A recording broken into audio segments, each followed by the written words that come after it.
Okay, let's unpack this. We are launching a full-scale analysis today, a really deep dive into the dietary approach that has, completely redefined wellness conversations everywhere. The ketogenic diet. The ketogenic diet, exactly. And this isn't just a surface-level look. This is a true deep dive, custom tailored for you. Our primary source, our navigational chart for this journey, is the incredibly comprehensive resource, the newest Keto Diet for Beginners by the Diet Docs. When you say comprehensive, I have to jump in because the source material you provided is just truly exceptional in its detail. Right. It feels like they tried to anticipate every single possible question a beginner could have. Right. They offer a full blueprint, and they're promising not just theory, but actual practical tools. Like the meal plans. 365 days of meal plans and guides for intermittent fasting, exhaustive troubleshooting sections. It's just a huge amount of actionable knowledge. It's all designed to prevent the pitfalls that usually derail people right at the start. And that extensive value is precisely what we're here to distill today. Our mission is really laser-focused. First, we want to extract and highlight the immense guidance and the structured roadmap that the Diet Docs offers. But second, and this is the most important part, we're zeroing in on the 10 most critical, non-negotiable insights, the knowledge nuggets you absolutely need to know about starting and sustaining this. So this deep dive is basically designed to be your high-speed shortcut to genuine understanding. Exactly. You get to skip that whole overwhelming research phase, bypass all the confusion and, the contradictory advice you find online, and move straight into implementing a legitimate, science-backed approach. For what is truly a metabolic makeover. It is. We're moving you from skepticism to informed action, armed with some of the best structural advice I've seen. So let's begin by emphasizing the structure of that resource itself, because it really sets the stage for success. The value proposition here isn't just, a promise, it's an elimination of the common failure points. Right. They basically position themselves as your keto Sherpa. That's a great way to put it. A keto Sherpa, providing a full guide to eliminate the risk that comes from a lack of planning or just not knowing. And the sheer completeness of the resource tackles the biggest hurdle in any diet, which is decision fatigue. Oh, absolutely. The what do I eat today problem. Yes. They don't just give you 2 weeks of sample meals. They lay out complete meal plans for an entire year. 52 weeks of guidance. That alone is huge. That level of structure ensures you never have to ask what's for dinner or worry if your choices fit those strict macro requirements. That logistical help is, it's arguably worth the price of entry alone for any beginner. And crucially, their guide recognizes that the human body isn't just a spreadsheet. They include comprehensive workout routines designed specifically to complement the unique energy dynamics of a ketogenic state. Which shows they understand the synergy between movement and nutrition. Totally. They also maintain a really realistic view of the journey. The troubleshooting sections are so important, they don't promise a smooth ride. No, they're very upfront about the challenges. They provide dedicated, detailed solutions for when things get rocky. Covering inevitable challenges like the infamous keto flu, which can stop a beginner cold in their tracks, and also strategies for breaking stubborn weight loss plateaus that happen months down the line. That foresight, that kind of safety net, is what elevates this resource above just being a recipe book. It really is. And that holistic approach leads us directly to the foundational truth that opens their guide. It's our first critical insight. Okay. Key point 1. Keto is a metabolic makeover, not just a diet. I think we have to address the biggest, most persistent misconception head-on. The eat all the bacon you want idea. Exactly. The idea that keto is just a high-fat, bacon and cheese free-for-all. And that simplistic view completely misses the profound physiological shift that has to occur. Keto isn't about what you eat as much as it is about how your body fuels itself. It's an internal energy revolution. A fundamental change to your metabolic machinery. Normally, your body uses glucose, which comes from carbohydrates, as its default, easily accessible fuel. And the source material uses that beautiful fire analogy to illustrate this difference. I love this. It's perfect. Glucose is the kindling. It catches fire quickly, burns hot, and it's instantly available. But because it burns so fast, you're forced to constantly refuel. Right, which leads to those blood sugar spikes and then the crash. Just crash. That's what leaves you tired and hungry or hangry. So the goal of keto is to switch away from the kindling. You're forcing your body through that dietary restriction to turn itself into what the resource calls a fat-burning machine. Which means we're pushing the liver to create ketones. That is the key transformation. When your carbohydrate intake drops dramatically, the liver starts breaking down fat, either the fat you're eating or the fat stored on your body, and it produces these things called ketone bodies. And these ketones are the hardwood logs. Hardwood logs. Yeah. Exactly. They take longer to ignite, but once they're burning, they provide steady, sustained, and really long-lasting energy. This is the physiological state of nutritional ketosis. And it represents a genuine metabolic upgrade. They even say it could improve the brain's operating system. We'll definitely get into that. That sounds incredible. But shifting your primary fuel source from, say, 60% carbs down to 5 or 10% seems, for lack of a better word, impossible, especially after years of being told that fat is the enemy. That psychological hurdle is huge, and it reinforces our need to understand the hard numbers. This brings us to key point 2, the keto ratio game. Okay. You cannot achieve key point 1, the metabolic makeover, without strictly adhering to key point 2. This is the definitive structure of the standard ketogenic diet, or SKD. So let's lay out the precise breakdown. It seems to defy all conventional nutritional wisdom. It really does. We're talking about a composition that is completely inverted from the standard American diet. Yeah. The mandate is clear. 70 to 80% of your total caloric intake has to come from fat. 70 to 80%. That's the vast majority. The vast majority. Then 15 to 25% of your calories from protein. And this is the critical non-negotiable part. Only 5 to 10% of calories are allowed from carbohydrates. That percentage feels so small. What does 5 to 10% actually look like on a plate? It translates to an absolute strict limit of 20 to 50 grams of net carbohydrates per day. Net carbs, not total carbs. A crucial distinction. And the authors of the guide are very firm that for a beginner who wants to get into nutritional ketosis quickly, you should aim closer to that 20-gram mark. That's the safest bet. So to visualize that restriction, what is 50 grams of carbs? 50 grams of total carbs is what you'd find in maybe a large piece of bread, one medium potato, or even a glass of juice. Wow. So you have to essentially eliminate grains, most fruits, and all added sugars. This tight restriction is the metabolic pressure that's required to force the liver to start making ketones. If you consistently go over that 50-gram ceiling, you just remain a glucose burner, and the whole mechanism fails. The whole thing just doesn't work. It doesn't. Now that we understand the ratio that makes the change possible, let's explore the inner workings a bit more. We use the analogy of the body as a hybrid car, and it's helpful to think of engine number 1 and engine number 2. Okay. Engine number 1, the glucose system, has a significant quirk that affects millions. It demands constant refueling and creates that insulin roller coaster. And that reliance on external glucose means our body naturally prioritizes burning sugar before it ever even thinks about touching the stored fat we're carrying. Precisely. And a prolonged reliance on engine number 1, coupled with frequent high-carb meals, often leads to what we call insulin resistance. The cells become sort of deaf to insulin signal. Which means higher blood sugar. Higher circulating blood sugar. And critically, it means the body is perpetually stuck in storage mode.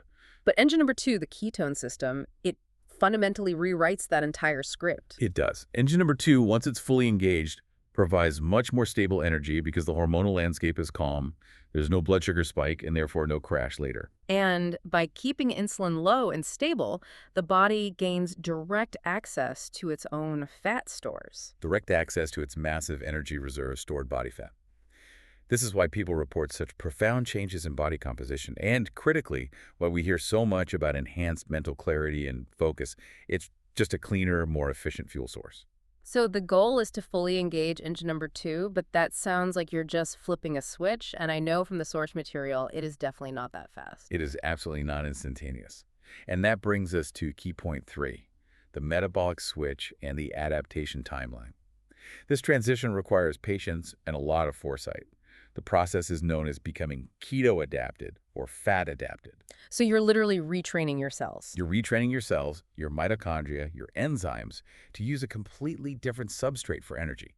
It's a huge undertaking for the body. How long does the guide suggest this initial crucial retraining phase takes? To simply become efficient at producing and using ketones, the phase where you're measurably in ketosis, the timeline is typically 2 to 4 weeks. 2 to 4 weeks. But here's the critical insight for our deep dive listener. That's just the initial efficiency. Full fat adaptation, where you experience the maximal benefits, where symptoms like the keto flu are gone and high-level exercise performance recovers, that can take 6 to 12 weeks. Wow, that's a significant investment of time. And that 2 to 4 week initial phase is notoriously uncomfortable, right? This is where most people quit. This is exactly where they quit, and the guide addresses it. The tool isn't some magical pill. It's the reassurance they provide in the troubleshooting section that this discomfort is normal and it is temporary. So the discomfort is a sign of success, not failure. Yes, it's a symptom of success. Right. The body is prioritizing this huge metabolic change. They stress that the psychological barrier has to be managed by preparation. You have to have your electrolytes ready, which we'll get into, and you have to focus on the long-term feeling, not the immediate struggle. You have to treat it like a mandatory but unpleasant training period. You do. So once we've survived that transition, how do we scientifically verify that the switch has actually been flipped, that we're burning hardwood logs instead of kindling? That brings us to key point 4, the 3 ketone types and the numbers game. Understanding these measurements is so crucial to moving past just guesswork. Okay, walk us through the 3 types the liver produces. First, we have acetoacetate. This is the one that's primarily measured in urine using those inexpensive ketone strips. Right, the ones everyone buys at the start. Exactly. They're useful in the early days, but as the body becomes more efficient, it stops spilling acetoacetate into the urine, which can falsely signal to someone that they've failed and fallen out of ketosis. Okay, so they're a good starting point, but not a long-term tool. Correct. Second is acetone, which is expelled through the breath. This is the cause of that infamous keto breath. It's a byproduct of the process, and a strong smell often indicates high initial production. And the third one? The third, and the one that's considered the gold standard for measuring nutritional ketosis, is beta-hydroxybutyrate, or BHB. This is the ketone that's measured in the blood, typically with a dedicated meter. BHB is the most abundant and the most utilized ketone body for energy by both the brain and the muscles. So what are the optimal numbers we should be aiming for when we're measuring BHB in the blood? The optimal nutritional ketosis range is generally defined as being between 1.5 to 3.0 millimoles per liter. If you're consistently below 0.5, you're generally not considered to be in ketosis. Okay, 1.5 to 3.0. But here is a truly critical insight from the diet docs that prevents a lot of unnecessary anxiety. Many beginners chase the highest number possible. They think 4.0 or 5.0 means better results. Oh, it's better, right. But the authors explicitly warn that higher isn't always better. Okay, why is that? That seems counterintuitive. Because a very high level of circulating ketones often indicates that your body is producing them faster than your muscles and brain can actually utilize them. So it's a sign of inefficiency. It's the definition of inefficiency. Many highly fat-adapted people, after months or even years, actually report feeling and performing their absolute best in the 1.0 to 2.0 range. Really? Yes. This signifies metabolic efficiency. You're producing exactly what you need, and your body is instantly consuming it for fuel. The goal isn't accumulation, it's utilization. That completely reframes the goal. It's not about measuring production, it's about measuring efficiency. And speaking of efficiency, the benefits to the brain are often the most cited secret superpower of this whole approach. They are. Which is our key point 5. The brain on ketones, it's easy to forget what an energy hog the brain actually is. It's totally disproportionate. While the brain is only about 2% of your body's mass, it consumes roughly 20% of your total daily energy. 20%. And normally it relies almost exclusively on glucose. However, BHD is unique among the ketones because it can cross the blood-brain barrier very, very efficiently. So when you restrict glucose, the brain adapts. It adapts, and it can utilize ketones for up to 70% of its energy needs. So what happens when the brain actually switches to a BHB fuel source? What do people feel? The reported benefits are profound. BHB is suggested to be a more stable, cleaner fuel source than glucose, so you avoid the fluctuations that cause mental fogginess. That afternoon slump. Gone. Furthermore, the source material discusses potential neuroprotective effects. Ketones may enhance mitochondrial function in brain cells and reduce systemic inflammation in the brain. For you, this manifests as heightened, sustained mental clarity, superior focus, and often improved memory recall. It's genuinely felt by many as an operating system upgrade. And all of this neurological and physical change, it all loops back to the master controller of energy, insulin. The insulin connection is really the silent engine of this whole metabolic makeover. It is the absolute reason keto works so well for metabolic health. Insulin is the storage hormone. When carbohydrates are constantly present, insulin is constantly elevated, telling your body, store the fat you eat and don't touch the fat you already have. But when you dramatically and consistently reduce carbohydrates. The corresponding drop in insulin is immediate and significant. So what's the practical result of maintaining low, stable insulin levels? First, you unlock your fat stores. The mechanical barrier to fat burning is just removed. Second, you begin to resensitize your cells to insulin, which is crucial for reversing insulin resistance and improving glucose control. So this lowered insulin environment not only makes it easier to access stored body fat for weight loss, but it also curbs cravings. Significantly. Uh. It curbs cravings and feelings of intense hunger. It shifts your body from a perpetual cycle of craving and storage to one of satiety and burning. We've covered the science and the immense promise. Now we have to step into the keto reality, check balancing those powerful, life-changing benefits with the necessary plot twists and drawbacks that beginners really need to anticipate. Right, the fine print. The fine print. Let's start with what keeps people motivated. Key point 6, the unrivaled pros. We have to acknowledge the scale-based motivation first. The rapid initial weight loss is a powerful psychological tool.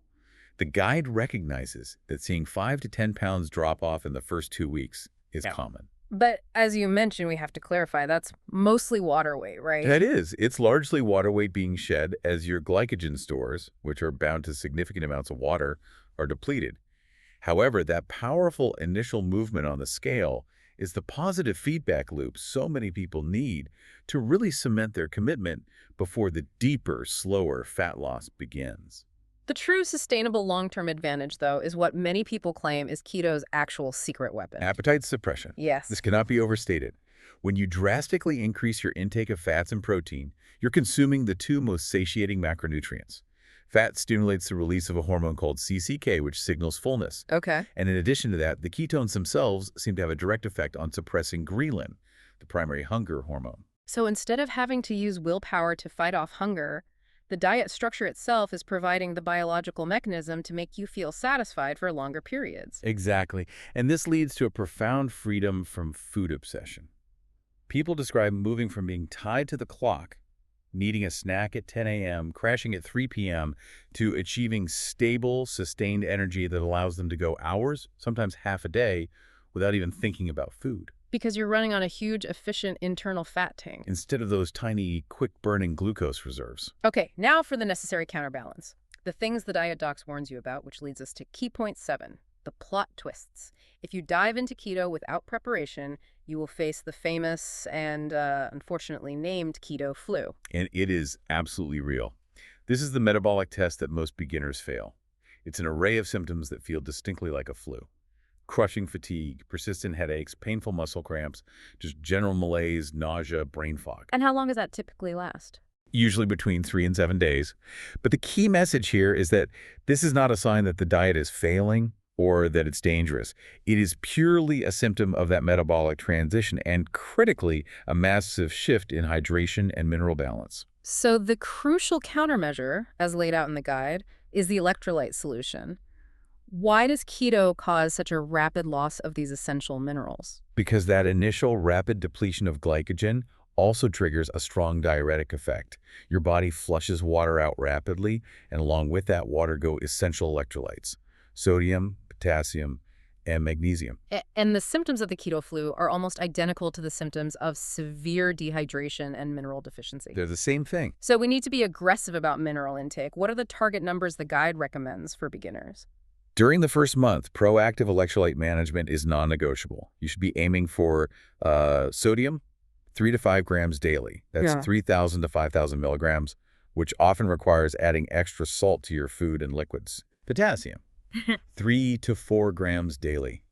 This one is tricky, as you have to source it primarily from low-carb vegetables like avocado, spinach, and mushrooms, or maybe a high-quality supplement. And magnesium, 400 to 600 milligrams daily, ideally taken before bed, as it helps with sleep and muscle cramping. Ignoring this pretty much guarantees an unpleasant experience. It guarantees you'll feel terrible. And beyond the physical discomfort, the resource is very honest about the social challenges. You are now that person at every group meal, and that requires a major psychological adjustment and, frankly, a communication strategy. It requires resilience and a sense of humor. You will be constantly asking detailed questions. What kind of oil did they cook this in? Are there croutons in the salad? Does that sauce have hidden sugar? It can be exhausting. You have to prepare for the inevitable birthday party where you politely decline the cake, or the colleague who insists, oh, just one bite won't hurt. The restrictive nature of eliminating grains, starches, high-sugar fruits, and sugars means that dining out or eating at someone else's home shifts from an easy pleasure to a deliberate logistical exercise. The guide stresses you have to plan or you will fail, No question. which means that dreaded moment of bringing your own meticulously planned meal to a gathering is sometimes actually necessary. It's a sign of successful planning, not awkwardness. You have to embrace it. If you're going to a friend's house for a potluck, bring a delicious keto-friendly appetizer like bacon-wrapped asparagus or a huge antipasto platter. So you know you have something safe and you're still contributing. Exactly. You have something safe and satisfying, and you're still participating socially without compromising your metabolic state. And finally, for the highly active individual, there is the initial exercise performance decline warning. We have to be realistic about what the body is capable of in those first few weeks. Absolutely. If you're high-intensity activity sprinting, heavy weightlifting, anything explosive or glycolytic relies on readily available glucose, your performance is going to suffer initially. You feel weaker. You might feel weaker, hit the wall faster, and recover slower because your body hasn't fully adapted the machinery it needs to efficiently deliver and use fat for that high-level energy output. So what's the advice there? Do you throttle back or just try to push through?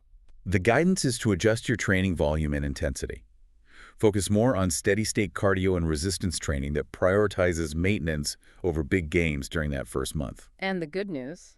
The good news is that endurance performance tends to recover quite quickly, and strength performance largely returns, if not exceeds, previous levels within 4 to 8 weeks, once full fat adaptation is established. It's a temporary dip for a permanent fuel upgrade. We've covered the science and the reality checks. Now, let's get into the brass tacks, the practical tools that allow you to successfully execute the ratio we discussed earlier. The word macros can intimidate people. It feels like calculating advanced calculus just to eat breakfast. It really can. But understanding the hierarchy simplifies everything. And this leads us to key point 8, the hierarchy of macros: carb limit, protein target, fat lever. The most important mental distinction the guide provides is realizing your body doesn't track percentages. It tracks absolute grams. And those grams operate under a very strict hierarchy of importance. First and foremost is carbohydrates. The hard limit. This is the non-negotiable rule. If you exceed the 20 to 25 grams of net carbs per day, you will exit ketosis. It's that simple. There is no gray area here. So for beginners, the focus has to be on net carbs, not total carbs. Can you just break down that calculation for us again? It's where label reading becomes so essential. Of course. Net carbs are calculated as total carbohydrates minus dietary fiber and certain sugar alcohols. Fiber is subtracted because it's a non-digestible carbohydrate. It doesn't impact blood sugar or insulin. And the sugar alcohols. That's the key. The resource mentions common sugar alcohols like erythritol and xylitol often have a negligible impact and are subtracted. However, others, like maltitol, do have a significant glycemic effect and should often be counted partially or fully. You have to be diligent and aware that manufacturers can be very sneaky with their labeling. Okay, so that's the hard limit on carbs. What's second in the hierarchy? Second is protein, the target to hit. Protein is essential for satiety, for maintaining and building lean muscle mass, and for supporting hormonal function. The general target is high, roughly 0.8 to 1.2 grams per pound of lean body mass. There's a persistent myth in the keto world that eating too much protein will kick you out of ketosis through a process called gluconeogenesis. Does the guide address this fear? It absolutely does, and it frames it as a really overblown concern. Gluconeogenesis is the process where the liver can convert non-carbohydrate sources, like protein, into glucose.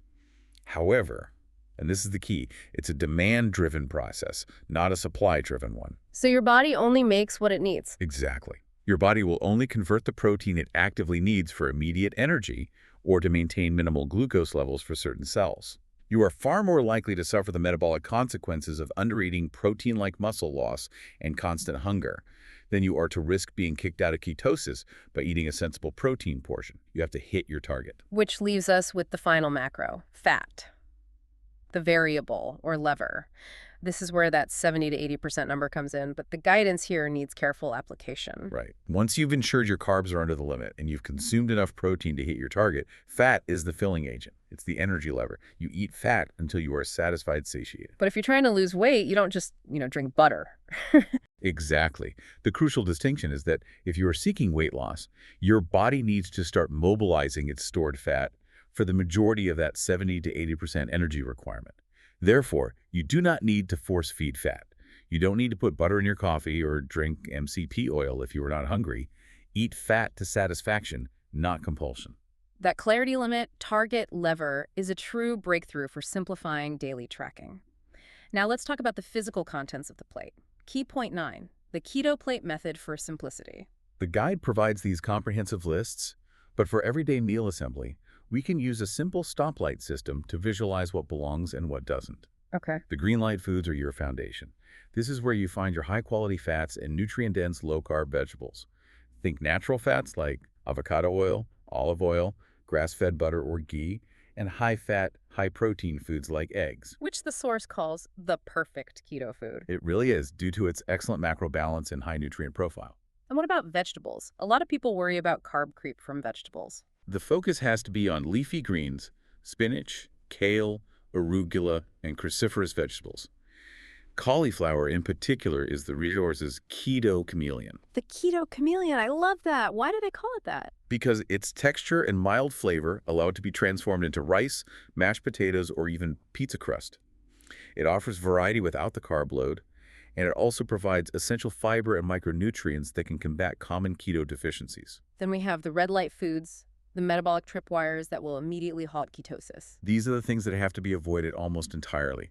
All grains and starches, so bread, pasta, rice, corn, potatoes, all added sugars, so anything ending in O's, high fructose corn syrup, honey, maple syrup, and most high sugar fruits like bananas, mangoes, grapes. Okay, so to avoid the anxiety of measuring every single gram, the Diet Docs offers a straightforward visual guide for meal planning. It's called the keto plate method, and it's invaluable for cooking at home. Instead of calculating, you visualize your meal.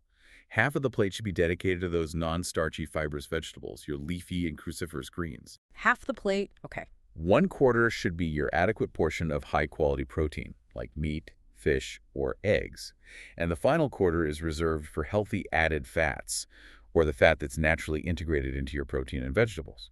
So that creates an immediate visual representation of the required macro ratios. It does. It removes a lot of the guesswork. But that simple visual guide doesn't eliminate the need for pre-planning, which the guide stresses over and over is non-negotiable for success. Absolutely not. The resource issues a very clear warning. Keto is not a wing-it diet, especially when you're leaving the house. Successful implementation requires a dedicated meal planning and shopping strategy.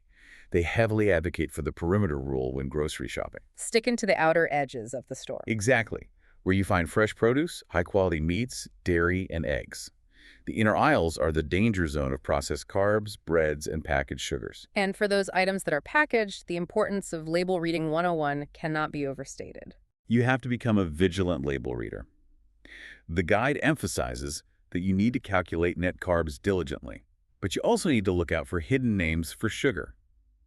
Manufacturers are sneaky, using terms like dextrose, maltodextrin, cornstarch, or brown rice syrup. So even if the net carbs seem okay, there could be trouble. Right. If you see ingredients that are concentrated starches or sugars listed in the first few items, it's best to proceed with caution. The key is knowing exactly what you are putting into your body and ensuring those sneaky carbs don't inadvertently push you past that 20-gram hard limit. So once you've successfully navigated the first couple of months, survived the keto flu, adjusted your exercise, and fully mastered that macro hierarchy, you're officially fully fat adapted. This is where the long game begins. Right. This is around month 3 and beyond. Your energy is stable, your cravings are gone, you're experiencing that optimal mental clarity. And at this point, the benefits start to deepen and extend far beyond simple weight loss. The source material introduces a fascinating concept here. The autophagy bonus that seems to be ramped up during a ketogenic state, especially when you combine keto with fasting. Autophagy, which literally means self-eating, is the body's natural recycling and cleanup process.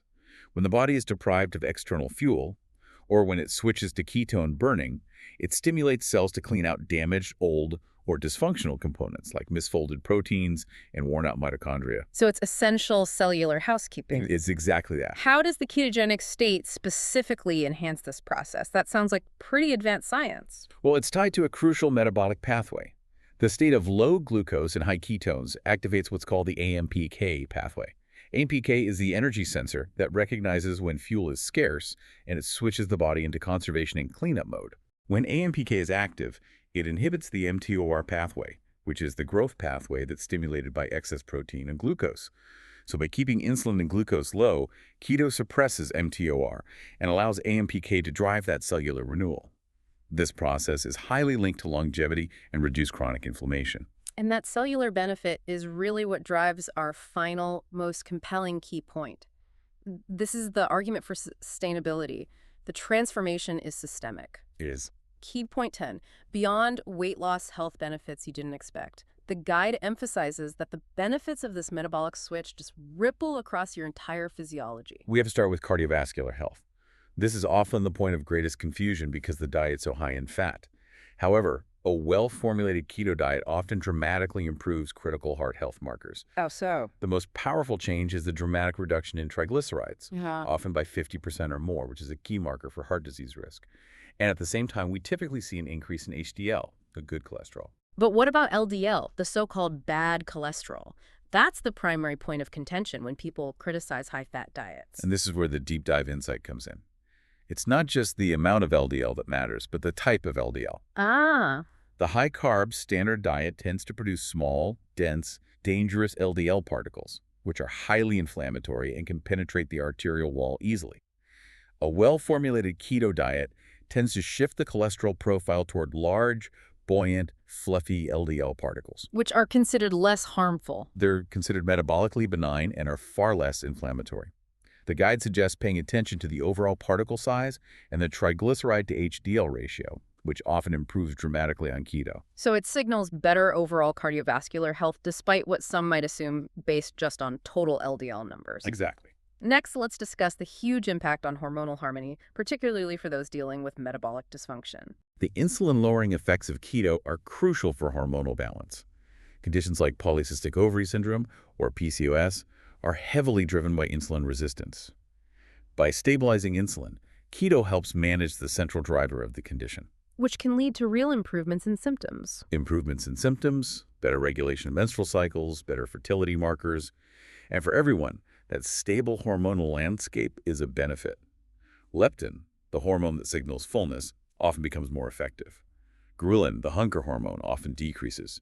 You're moving from a state of hormonal chaos to hormonal clarity. And finally, that unexpected aesthetic benefit, the impact on skin and appearance. This is a direct consequence of the reduction in systemic inflammation and insulin levels. High insulin levels can drive inflammation, which often manifests as chronic acne or breakouts.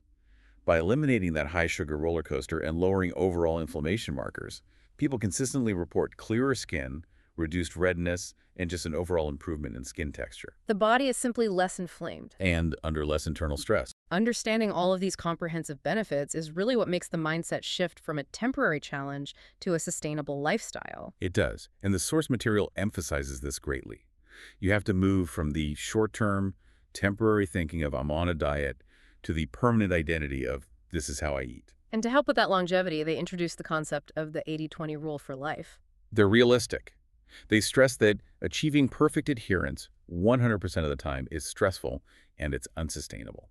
By aiming for 80% perfect adherence, you maintain about 95% of the metabolic benefits with dramatically reduced stress and increased social flexibility. So that metabolic flexibility is the key to long-term success. It is. Knowing your body can handle the occasional non-keto meal without immediate catastrophe is what makes it last. So we have completed our deep dive into the newest keto diet for beginners by the Diet Docs, extracting those crucial 10 insights. We started with the immense value proposition, a comprehensive roadmap offering 52 weeks of planning and detailed troubleshooting. And we established that keto is a true metabolic makeover governed by a strict hierarchy of macros. Carbs are the limit, protein is the target, and fat is the lever. We broke down the vital science, Understanding that full adaptation takes patience, 6 to 12 weeks, that the discomfort of the keto flu is manageable only through aggressive electrolyte consumption, and that ketones provide a cleaner, more efficient fuel for the brain. We also detail the implementation strategy, emphasizing the necessity of planning through the perimeter rule and diligent label reading 101. And finally, we look beyond the scale, focusing on the long game.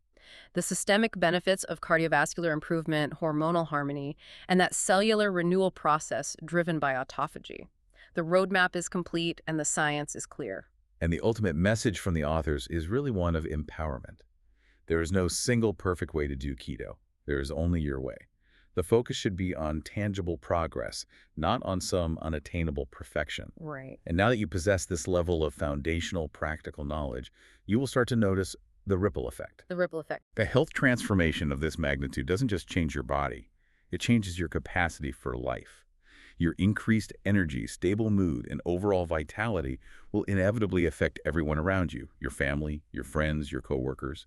You are leading by a concrete, visible example. The final provocative thought for you, the learner, is not about weight, but about agency.